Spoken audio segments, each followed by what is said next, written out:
तो हरे कृष्णा। तो आज के इस लाइव सेशन में हम जानेंगे कृष्ण के बारे में। आखिर ये कृष्ण कौन है? क्या कृष्ण कोई काल्पनिक कैरेक्टर है या स्वयं भगवान है? तो उसके बारे में जानेंगे आज हम इस सेशन में।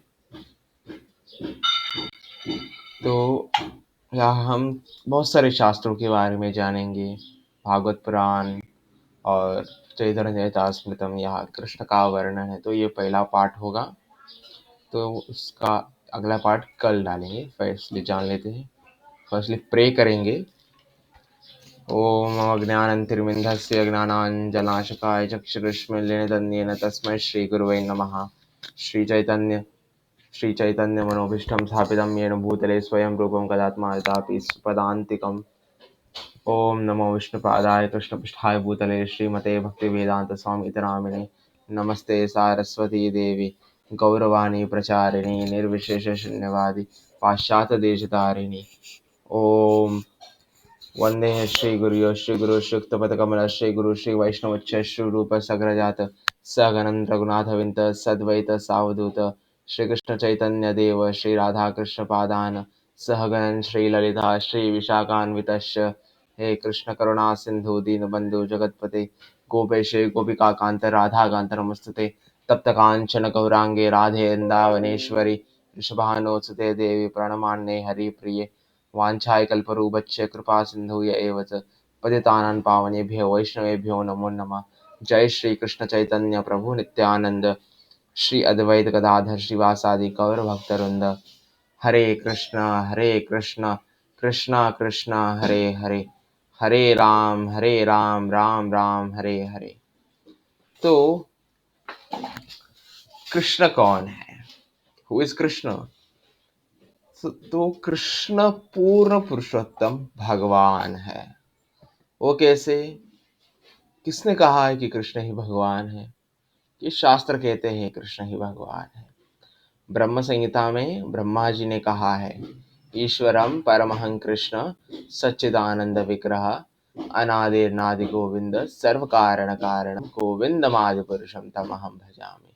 ईश्वरों में सर्वश्रेष्ठ कृष्ण को माना गया है, जिनका शरीर मल मूत्र से नहीं बल्कि सच्चिदानंद से बना हुआ है, और जो सभी कारणों के मूल कारण है, और जो इस जगत को चलाने वाले जगन्नाथ है, ऐसे ब्रह्मा जी ने प्रकट किया है। और ब्रह्मा जी कहते हैं कि कृष्ण ही स्वयं भगवान है। तो शिव जी भी कहते हैं कि आराधनां सर्वेशा विष्णु आराधनां सर्वोत्तमम। आराधनाएं है, सब की आराधनाएं विष्णु की है, मेरी है, लेकिन सबसे बड़ी आराधना विष्णु भगवान श्री कृष्ण की आराधना है। तो इंद्र जी भी कहते हैं कृष्ण के बारे में, इंद्र जी कहते हैं कृष्ण के बारे में, उन्होंने कहा कि अक्षरम परमं ब्रह्मं सच्चिदानंद सनातनम योनम। अक्षरम परमं ब्रह्मं सच्चिदानंद सनातनम।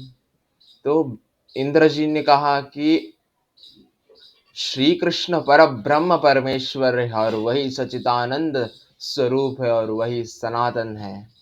से इंद्र ने भी एक्सेप्ट किया है कृष्ण ही भगवान है।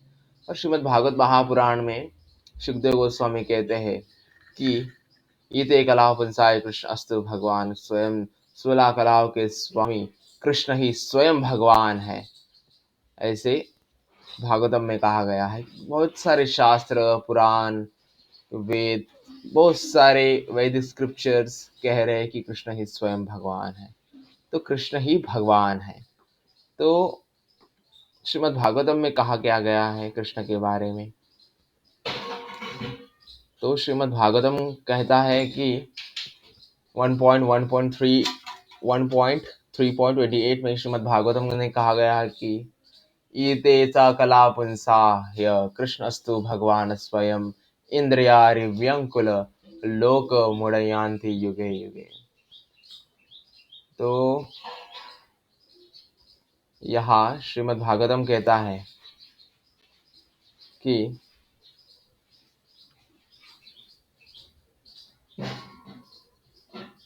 उपयुक्त सभी अवतार या तो भगवान के पूर्ण अंश है या पूर्ण अंशों के अंश है, लेकिन भगवान श्री कृष्ण भगवान के मूल व्यक्तित्व है। जब भी नास्तिकों द्वारा कोई उपद्रव मचाया जाता है तो वे सभी ग्रहों पर प्रकट होते हैं। भगवान आस्तिकों की रक्षा के लिए अवतार लेते हैं। तो उपयुक्त सभी अवतार भगवान के पूर्ण अवतार है या फिर पूर्ण अंशों के अंश है।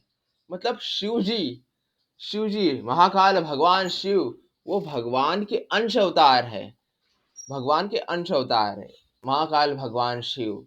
लेकिन भगवान की शक्ति से जो जो प्रकट हुए इन सभी को भगवान कहा गया है। भगवान शिव भगवान श्री कृष्ण से उत्पन्न हुए, भगवान के अंश अवतार है। लेकिन भगवान श्री कृष्ण मूल व्यक्तित्व के भगवान है, वही पर ब्रह्म परमेश्वर है। जबकि भगवान श्री कृष्ण नास्तिकों के उपद्रव मचाए जाने पर नास्तिकों का विनाश करने के लिए सभी ग्रह में प्रकट होते हैं। सभी ग्रह मतलब हमारे यूनिवर्स में कृष्ण जी भगवान श्री कृष्ण कुल 24 बार अवतार ले चुके हैं, लेकिन 23 बार ले चुके हैं, 24 अभी आना है कल की अवतार। और अलग अलग यूनिवर्स में कितने ढेरों करोड़ों अवतार है भगवान के। भगवान किसी एक यूनिवर्स में नहीं, अलग अलग यूनिवर्स में अवतार लेते हैं। इस यूनिवर्स में जन्माष्टमी, इस यूनिवर्स में कलयुग चल रहा है, इस यूनिवर्स में भी कलयुग चल रहा है, अगले वाले यूनिवर्स में कोई सतयुग चल रहा होगा, उधर सतयुग होगा तो इधर त्रेता होगा, वह त्रेता होगा तो इधर द्वापर होगा। ऐसे अलग अलग यूनिवर्स में अलग अलग टाइम ट्रेवलेशन है। और हर यूनिवर्स में भगवान प्रकट होते हैं। तो द्वापर में भगवान इस यूनिवर्स में प्रकट हुए हैं, तो वहाँ कलयुग चल रहा है तो वहाँ द्वापर चल रहा है, वहाँ भगवान प्रकट हुए। लेकिन भगवान हर युग में, हर टाइम ट्रैवलर में, हर युग में अवतार लेते हैं। कि सभी अवतार तो भगवान के पूर्ण अंश है या फिर अंशों के अंश है। सभी अवतार भगवान शिव भी भगवान कृष्ण की शक्ति से उत्पन्न हुए हैं, और ब्रह्मा जी वो भगवान के नाभि कमल से उत्पन्न हुए हैं। तो कृष्ण ही स्वयं एकमात्र भगवान है जो नास्तिकों की अपद्रव मचाने पर इस धरती पर प्रकट होते हैं, नास्तिकों का अंत करते हैं और आस्तिकों की रक्षा के लिए भगवान अवतार लेते हैं। तो चैतन्य चरितामृतम में क्या कहा गया है वो जान लेते हैं कि चैतन्य चरितामृतम आदि लीला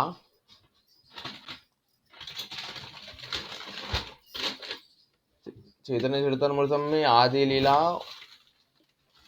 16.41 में कहा गया है कि महत्वं गंगाया सतमम इदमम अभिधि निताराम यद एषा श्री विष्णु सुचरम कलोप्ताप्ति सुभागा द्वितीय श्री लक्ष्मी एव सुरनरेर आश्चर्य चरण अवभि भतुरया शिरसि विभाविति अद्भुत गुना।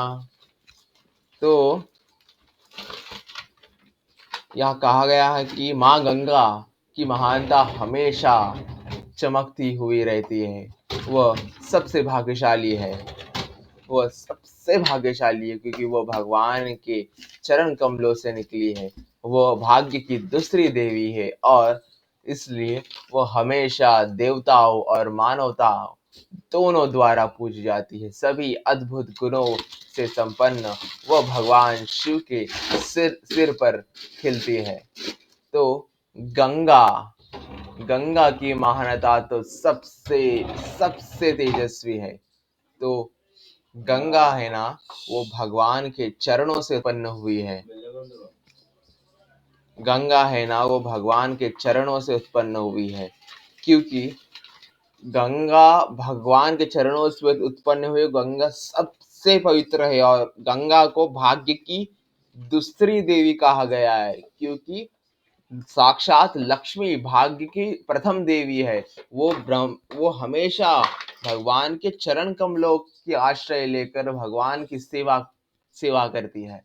और गंगा भगवान के चरण कमलों से उत्पन्न होकर शिव जी के जटाओं से निकलकर इस पृथ्वी पर प्रकट हुई है। शिव जी के जटाओं से निकलकर इस पृथ्वी पर प्रकट हुई है। और गंगा इतनी सौभाग्यशाली है कि गंगा की पूजा देवी देवता भी करते हैं और साधारण मनुष्य भी गंगा की पूजा करते हैं। तो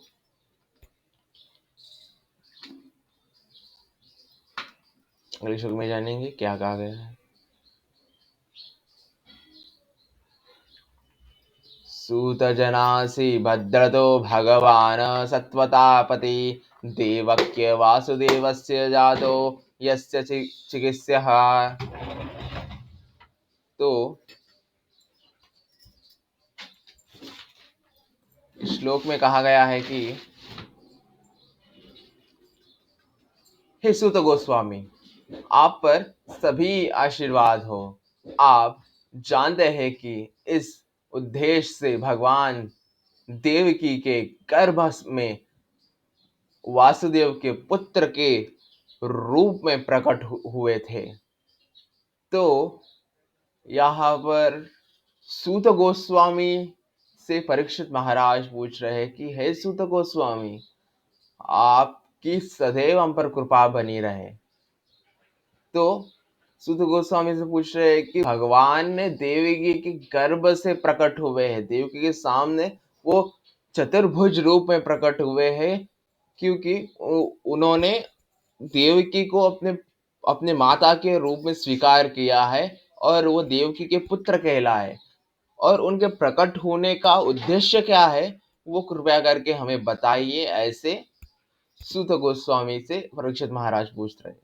तो भगवान का अर्थ है कि सर्वशक्तिमान ईश्वर जो समस्त ऐश्वर्यों, शक्ति, यश, सौंदर्य, ज्ञान और त्याग के नियंत्रक है। तो भगवान के षोड़ ऐश्वर्य है, मतलब 6 भाग जिसके पास होते हैं वो मूल भगवान है। मतलब ऐश्वर्य, शक्ति, यश, सौंदर्य, ज्ञान और त्याग, ये 6 ऐश्वर्य जिसके पास होते हैं वही मूल भगवान है। कृष्ण ही स्वयं पूर्ण पुरुषोत्तम भगवान है। वही अपने शुद्ध भक्तों की रक्षा है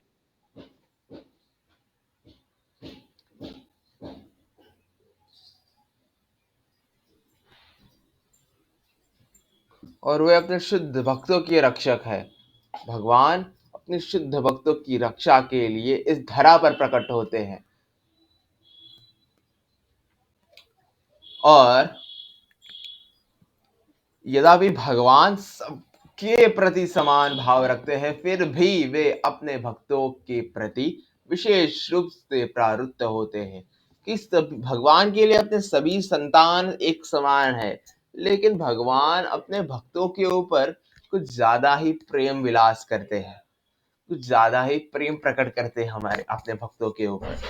तो सत का अर्थ है कि परम सत्य, और जो व्यक्ति परम सत्य के सेवक है उन्हें सात्विक कहा गया है। और जो भगवान ऐसे शुद्ध भक्तों की रक्षा करते हैं उन्हें सात्वत का रक्षक कहा जाता है। तो भद्र तो या आप पर आशीर्वाद हो। तो वक्ता से परम सत्य को जानने के लिए ऋषियों की उत्सुकता को अंगीकृत करता है। भगवान श्री कृष्ण पूर्ण पुरुषोत्तम भगवान है, सुप्रीम पर्सनालिटी ऑफ गॉड है रे भगवान श्री कृष्ण। तो भगवान श्री कृष्ण पूर्ण पुरुषोत्तम भगवान है। तो वासुदेव की पत्नी देवकी को प्रकट हुए वासुदेव उस दिव्य स्थिति के प्रतीक है जिसमें परमेश्वर का प्राकट्य हुआ था। तो भगवान श्री कृष्ण स्वयं देवकी के समक्ष प्रकट हुए थे। और उनके प्रकट होने का उद्देश्य क्या है, ऐसे सुत गोस्वामी से परीक्षित महाराज पूछ रहे हैं।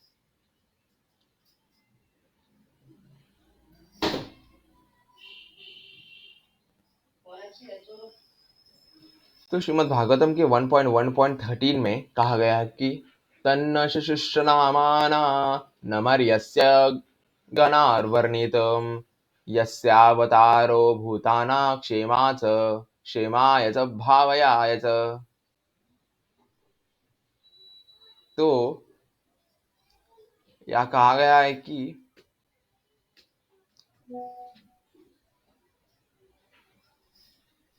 हे सुत गोस्वामी, हम भगवान और उनके अवतार के बारे में जानने के लिए उत्सुक हैं। कृपया हमें पूर्वाचार्यों द्वारा दी गई शिक्षाओं के बारे में समझाइए, क्योंकि उन्हें बुलाने और सुनने से मनुष्य का उत्थान होता है। तो यहाँ परीक्षित महाराज पूछ रहे हैं, हे सुत गोस्वामी, हमें भगवान के बारे में, उनके अवतारों के बारे में जानने के लिए बहुत क्यूरियोसिटी, बहुत उत्सुक है हम, कि कृपया करके हमें पूर्वाचार्यों द्वारा कही गई शिक्षाओं के बारे में, आचार्यों के बारे में और भगवान की दिव्यतम लीलाओं के बारे में हमें सुनने का बहुत आकर्षण है। ये कान तरस रहे, ये हृदय स्पंदित हो रहा है कि हम भगवान के बारे में सुने, उनके बारे में जाने। ये ऐसे पूछ रहे कि भगवान का चरित्र तो अद्भुत है, अकल्पनीय है। मतलब गुरु शिष्य परंपरा से जो ज्ञान प्राप्त हुआ है, वो ज्ञान परीक्षित महाराज लेने के लिए बहुत उत्सुक है, क्योंकि भगवान के बारे में, भगवान की कथा, भगवान के जो लीला है, वो तो अविस्मरणीय, अकल्पनीय है। कि जो भगवान की कथाओं को सुनता है वो शुद्ध हो ही जाता है।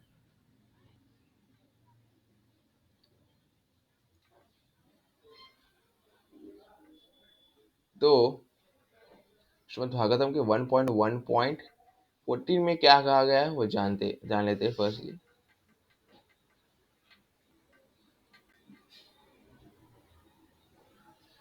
अपन्न सश्रुति घोरा यन्नाम विवायशो गृहणन्तन्तमत्सद्यो विमुच्येत अविद्भवति स्वयं।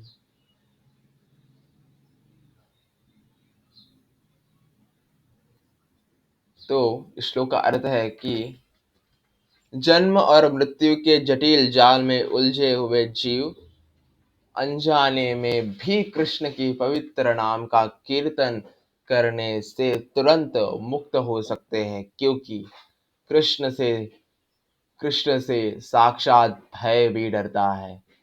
कि जन्म मृत्यु से उलझे हुए जटिल जाल में मनुष्य अभी फंसा हुआ है। अनजाने में भी भूल में भी अगर आपने कृष्ण के नामों का उच्चारण कर लिया, कृष्ण का कीर्तन कर लिया, तो कृष्ण की कथाओं को सुन लिया, तो मृत्यु के समय अगर आपने कृष्ण को पुकार लिया, हरे कृष्णा कृष्णा कृष्णा हरे हरे, हरे राम राम राम हरे हरे, अनजाने में भी कृष्ण को पुकार लिया तो आपने, तो आपसे मृत्यु भी साक्षात भयभीत होने लगता है। तो कृष्ण को नाम पुकारने से मृत्यु भी भयभीत होने लगता है। तो जो भी अनजाने में भी कृष्ण के पवित्र नामों का कीर्तन करता है, कृष्ण की स्मरण करता है, कृष्ण के नामों का जप करता है, कृष्ण की कथाओं को श्रवण करता है, तो तुरंत मुक्त हो सकता है, इस जन्म मृत्यु जाल से मुक्त हो सकता है। और क्योंकि कृष्ण से साक्षात मृत्यु भी भयभीत होता है। तो कृष्ण का नाम इतना अद्भुत है, अगर कृष्ण का नाम आपने सुन लिया तो कुछ सुनने की आवश्यकता नहीं है। अगर आपने कृष्ण का नाम श्रवण कर लिया, कीर्तन किया, तो डांस तो आप भूल ही जाओगे। अगर कृष्ण की कथाओं के, कृष्ण की लीलाओं के बारे में आपने देखा, सुना, तो आप मूवीज देखना भी भूल जाओगे। अगर कृष्ण के प्रसाद को ग्रहण किया तो आप नॉनवेज भूल जाओगे। अगर आपने कृष्ण को अगर आपने कृष्ण के चरित्र का गुणगान किया तो आपने सुध खो जाओगे। तो कृष्ण का पवित्र नामों का जप करता है, कृष्ण के नामों का कीर्तन करता है और कृष्ण कथा का श्रवण करता है, वो तुरंत तुरंत ही इमिजिएटली जन्म मृत्यु जरा व्याधि दुख दोषानुदर्शनम, इस चक्र से इमिजिएटली मुक्त हो सकता है। और साक्षात मृत्यु काल भी भगवान कृष्ण से भयभीत होता है। तो अगले श्लोक में जानेंगे क्या कहा गया है भागवत में। तो भागवत के 1.15 में कहा गया कि यत्प्रसाद संशया सूत मनस यत्प्रसाद संशया सूत मनय प्रशंसना सद्य पुनत्यस्पष्टता स्वध्यान्योपि नु सेवया। तो इस श्लोक में कहा गया है कि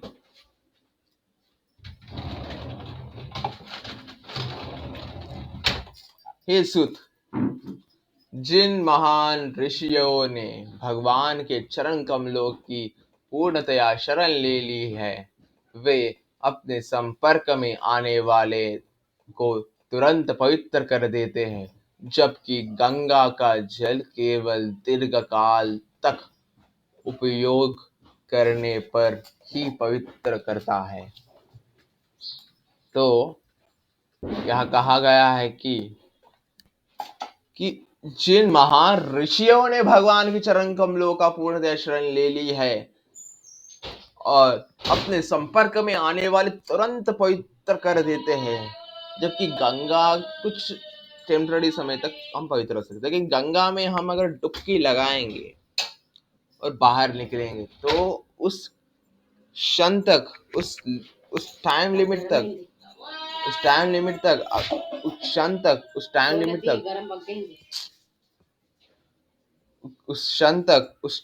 तक फिर आप शुद्ध हो पाएंगे।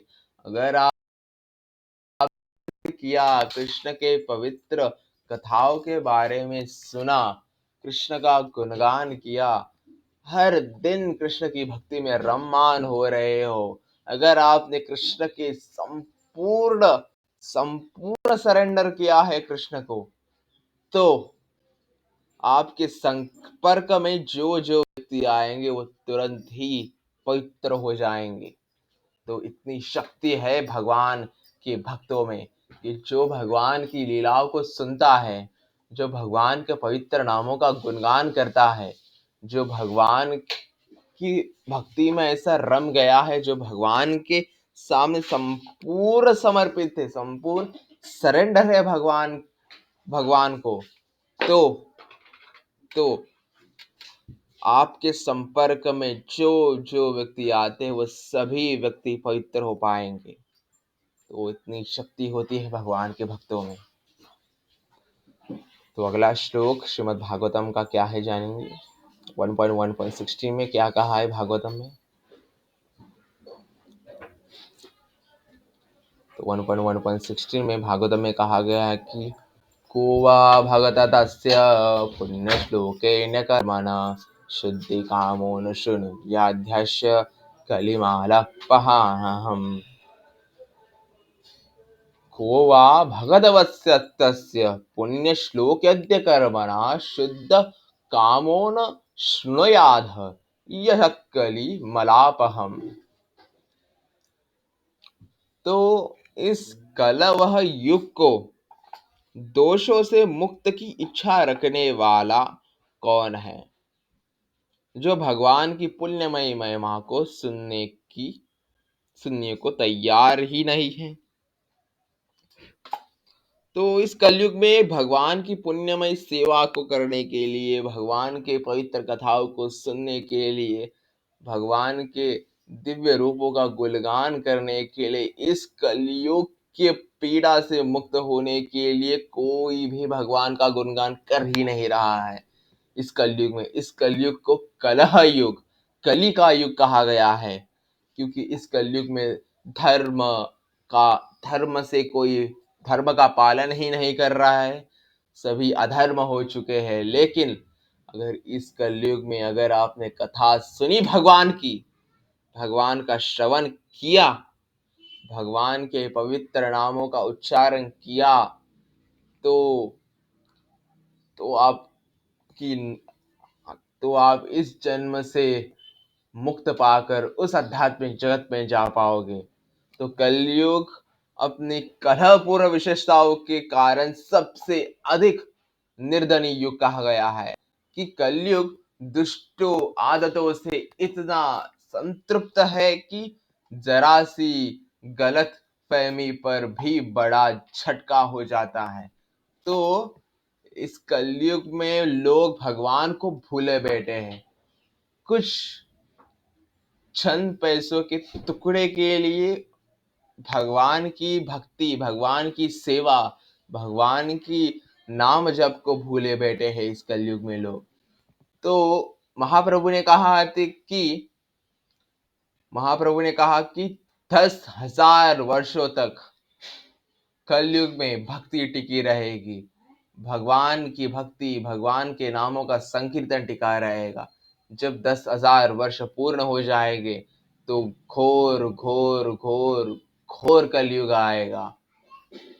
उस घोर कलयुग में मनुष्य मनुष्य का मांस ग्रहण करेगा, स्त्रियों पर इतना अत्याचार होगा, एसिड रेन आएंगे, खाने के लिए पानी नहीं रहेगा, पीने के लिए पानी नहीं, खाने के लिए अन्न नहीं। मनुष्य अपने आप की हिंसा करके उसका मांस ग्रहण करेगा। तो अभी 10,000 वर्ष से गोल्डन पीरियड कहा गया है।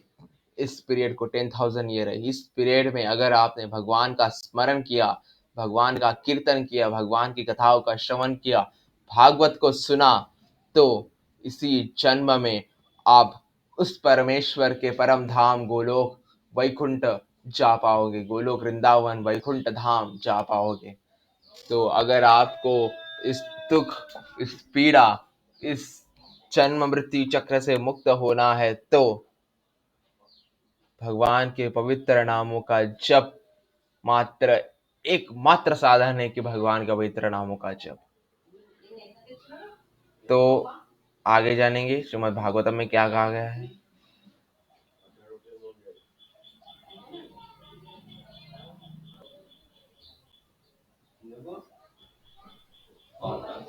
तो श्रीमद् भागवतम के 1.1.17 में क्या कहा गया है। तस्य कर्मण्य उदाराणि परिगीतानि सुरभिब्रूहि न श्रद्धा धननानाय लीलया ददात कला।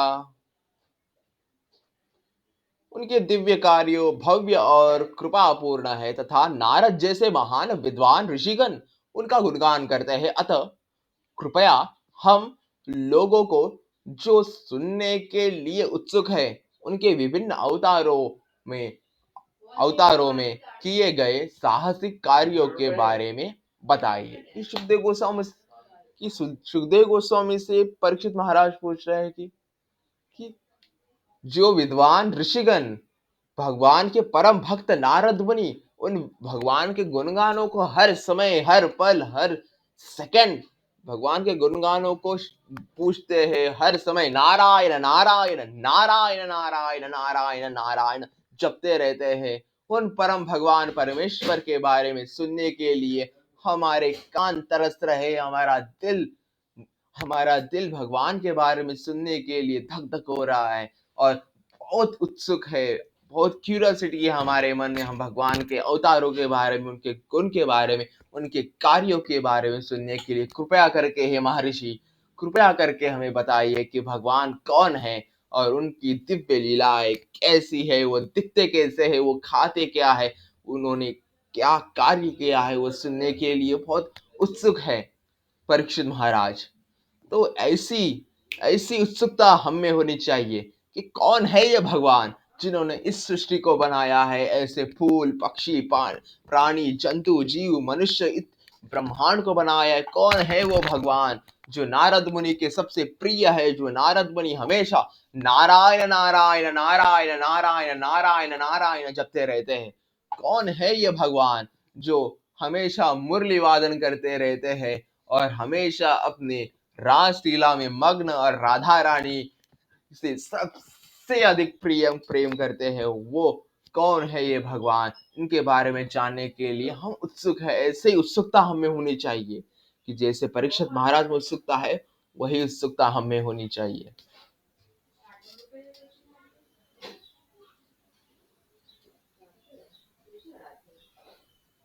तो श्रीमद् भागवतम के 1.1.18 में क्या कहा गया है वो जान लेते हैं।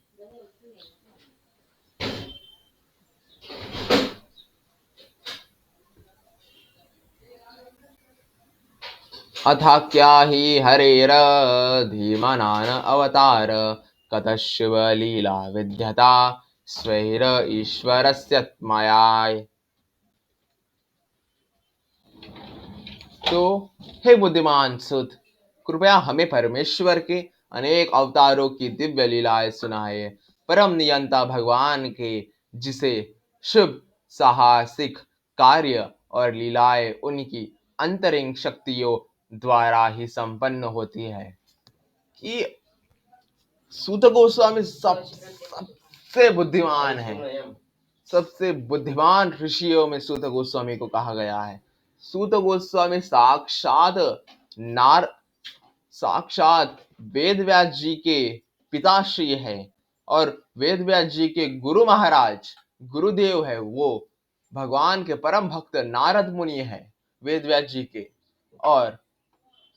और सूत गोस्वामी और व्यासदेव जी के पुत्र सुखदेव गोस्वामी, जो व्यासदेव ने उनको शिक्षाएं दी है, तो सुखदेव गोस्वामी व्यासदेव के पुत्र है। तो ऐसे सूत गोस्वामी मतलब सबसे बुद्धिमान व्यक्ति सूत गोस्वामी से पूछ रहे हैं कि कृपया हमें भगवान के अनेक अवतारों की दिव्य लीलाएं सुनाइए। कि भगवान के अनेक अवतार है, मत्स्यम कुर्वम वराह नरसिंह वामन परशुराम श्रीराम कृष्ण, ऐसे अनेक अवतार है भगवान की। अवतारों के बारे में हम सुनने के लिए बहुत उत्सुक है।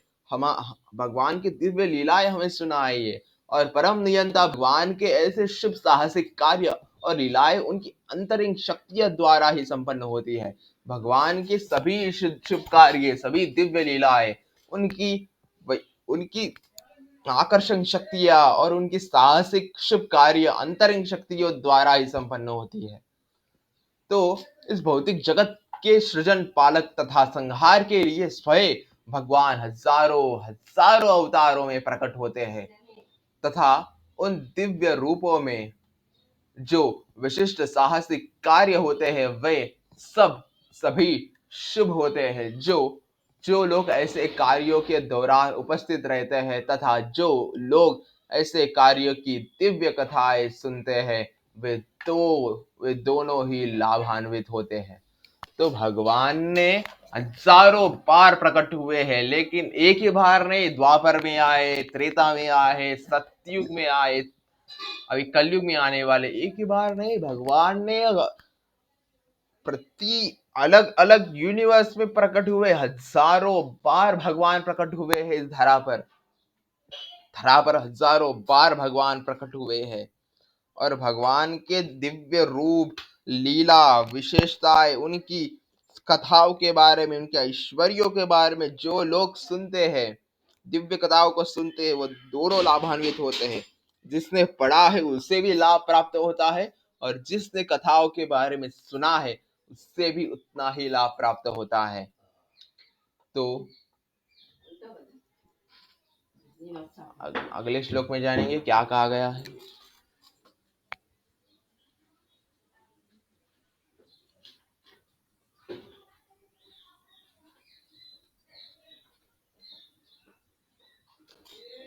तो श्रीमद् भागवतम के 1.1.19 में क्या कहा गया है वो जान लेते हैं।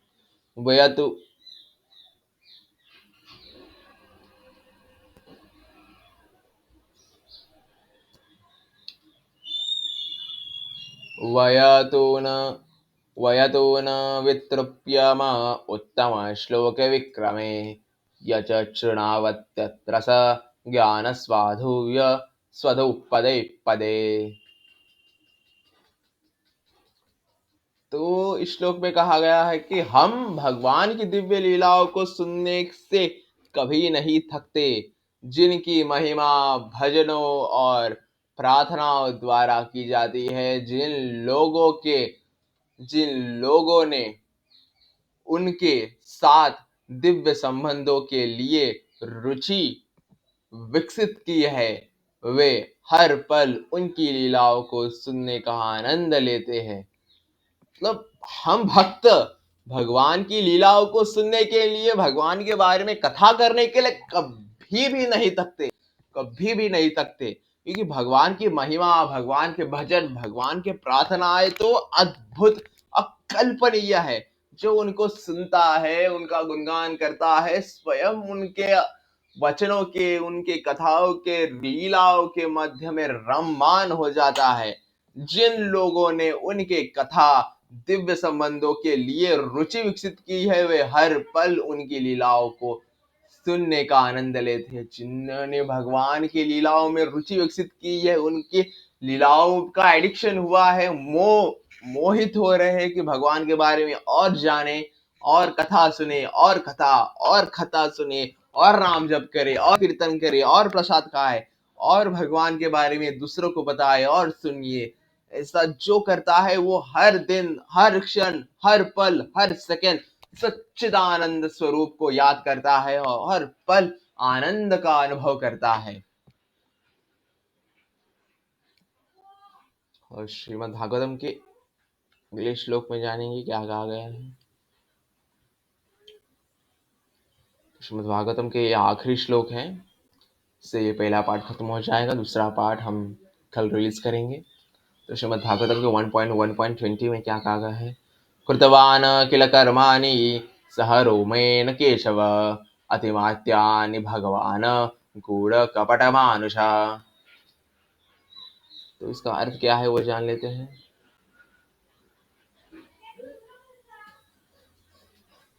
कृत्वान किल कर्माणि सह रमेण केशव अतिमर्त्यानि भगवान गूढ़ कपट मनुष्य। तो भगवान श्री कृष्ण ने बलराम के साथ मिलकर मानव की तरह क्रीड़ा की तथा उद्देश्य छंदवेश में उनके अलौकिक कृत्य किए। तो भगवान जब आते हैं ना, स्वयं प्रकट नहीं होते, फर्स्टली उनके भक्त प्रकट होते हैं। उनके भक्त प्रकट होते हैं फर्स्टली। पहले भगवान जब प्रकट हुए ना, तभी बलराम जी प्रकट हुए हैं। उसके बाद योग माया प्रकट हुई है, और योग माया के थ्रू बलराम देवकी के गर्भ से रेवती के ये देवकी के गर्भ से उनकी माता श्री रेवती के गर्भ में प्रकट हुए बलराम जी, और योग माया के थ्रू भगवान इस जगत में प्रकट हुए थे। और भगवान की दो अद्भुत शक्तियां है, एक आलाधनी शक्ति, एक संयुक्त शक्ति। आलाधनी शक्ति राधा रानी है जो भगवान के हृदय से प्रकट हुई है, और संयुक्त शक्ति बलराम जी है जो भगवान के राइट साइड से प्रकट हुए और लेफ्ट साइड से राधा रानी। अगर आप जिस भी कृष्ण मंदिर में जाओगे तो लेफ्ट साइड में राधा रानी है, लेफ्ट साइड में राधा रानी है, हर पल हर क्षण लेफ्ट साइड में राधा रानी है, क्योंकि कृष्ण का हृदय तो लेफ्ट साइड में राधा रानी है। अगर कृष्ण बलराम मंदिर वृंदावन में जाओगे तो राइट साइड बलराम है और लेफ्ट में कृष्ण है। अब देखोगे तो कृष्ण राइट में है, लेफ्ट में बलराम है। तो कृष्ण तो परम परम एकमात्र भगवान है। अगर राधा रानी के बारे में आपको जानना है, आपको समझना है, तो कुछ दिनों तक वेट करना पड़ेगा। उसी प्रोजेक्ट के बारे में हमारा सर्चिंग चल रहा है, उसके बारे में हम वीडियो बनाएंगे, जल्द ही बनाएंगे राधा रानी के बारे में। तो बलराम जी जब प्रकट होते हैं, तो बलराम जी जब प्रकट होते हैं, होने के बाद स्वयं भगवान प्रकट होते हैं। बलराम जी हर युग में भगवान के साथ प्रकट होते हैं। द्वापर में कृष्ण के साथ बलराम प्रकट हुए हैं, और त्रेता में श्री रामचंद्र प्रभु के साथ लक्ष्मण जी प्रकट हुए हैं। बोलो जय श्री रामचंद्र प्रभु की जय। लक्ष्मण जी प्रकट हुए हैं। लक्ष्मण जी तो अकल्पनीय है उनका चरित्र अगर आप सुनोगे तो अकल्पनीय। अगर ले लो,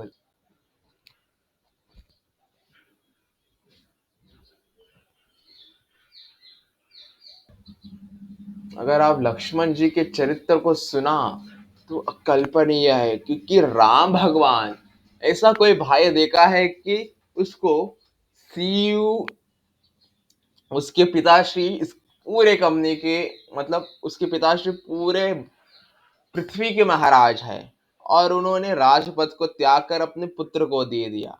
ऐसा कोई पुत्र देखा है आपने?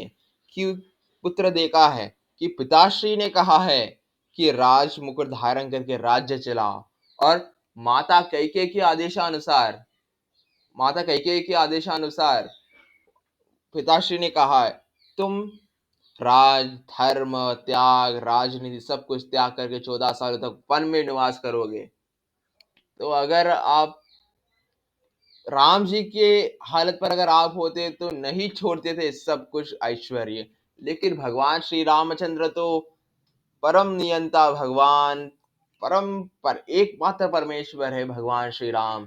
भगवान श्री रामचंद्र अपने पिता के आदेश को पालन करते हुए ना पिताश्री को कुछ कहे, चुपचाप वो चुपचाप वो मुनि वेश में भगवा वस्त्र धारण किए वन में चले गए। और जब वो वन में गए, उनके साथ साथ उनके भ्राता श्री लक्ष्मण जी उनके साथ चले गए। ये लक्ष्मण जी जैसा करुणामय, उनका वात्सल्यमय जो प्रेम है, उनके जैसा कोई नहीं है, उनके जैसा भाई कोई हो ही नहीं सकता। जब जब प्रभु रामचंद्र प्रकट हुए थे तो बहुत पीड़ा सहने पड़ी थी लक्ष्मण जी को, क्योंकि रामचंद्र को जो सहन हो रहा था, जब वो नंगे पैर वन में चल रहे थे, कांटे चुभ रहे थे, तो भगवान का खून निकल रहा था चरण कमलों से, तो लक्ष्मण जी के हृदय में पीड़ा हो रही थी। कि तभी भगवान से उन्होंने वर मांगा कि इस जन्म में आपसे आपकी पीड़ा मुझे सहन नहीं हुई प्रभु, लेकिन अगले जन्म में मैं आपका बड़ा भाई बनूंगा, और आप मेरे छोटे भाई, और आप मेरे आदेश का पालन करोगे। तो भगवान के जो कष्टों को बिना सहन नहीं किए लक्ष्मण जी, इसलिए त्रेता में सहन नहीं किए, इसलिए द्वापर में उनके बड़े भाई के रूप में स्वयं बलराम जी प्रकट हुए, उसके बाद कृष्ण प्रकट हुए हैं। जब कृष्ण प्रकट होते हैं, साथ ही मानव अवतार में क्रीड़ा करने के लिए उनके बड़े भाई बलराम जी अवश्य प्रकट होते हैं। तो